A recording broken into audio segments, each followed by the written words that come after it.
Hello everyone, আসসালামু আলাইকুম সবাইকে। আজকে সকাল সকাল চলে আসলাম ছোট্ট একটা ব্লগ নিয়ে।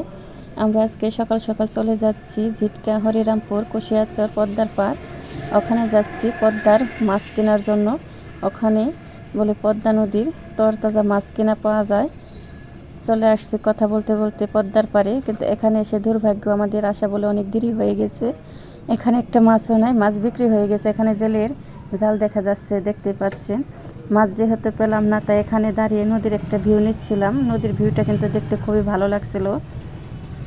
আমরা এখন যাব ঝিটকা বাজার। ঝিটকা বাজারে বলে পদ্মা নদীর মাছ পাওয়া যায়, তাই আমরা এখন একটা নৌকা নিয়ে যাচ্ছি নদীর ওই পার থেকে গাড়িতে উঠে যাব ঝিটকা বাজার।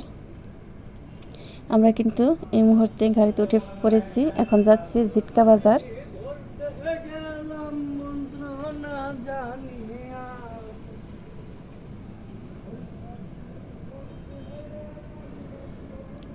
ওখান থেকেও ঝিটকা বাজার অনেকটা দূরে চলে আসছি, কিন্তু ঝিটকা বাজারে এখানে এসে দেখি অনেক রকমের মাছ আছে, সব পদ্মা নদীর মাছ।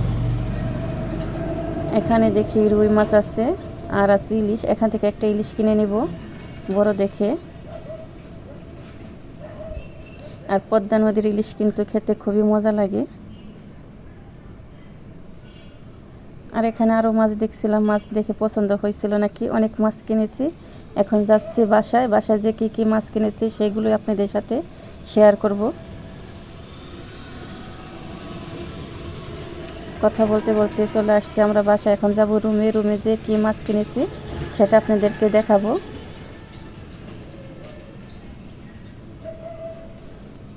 ওখান থেকে একটা ইলিশ কিনেছি বড় দেখে। এই ইলিশটার দাম হচ্ছে 3000।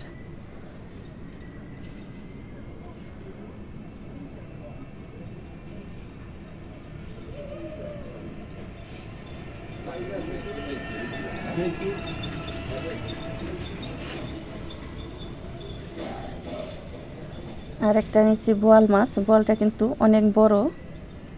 এটা হচ্ছে পদ্মা নদীর বোয়াল। আর কিছু মাছ এনেছি আমি। এখানে হচ্ছে অনেকগুলো মাছ মিশানো, ছোট বড় সব ধরনের মাছ মিশানো। এই মাছগুলো খেতে কিন্তু অনেক মজা লাগবে। আমার ভিডিওটা কেমন লাগলো সবাই কমেন্টে বলে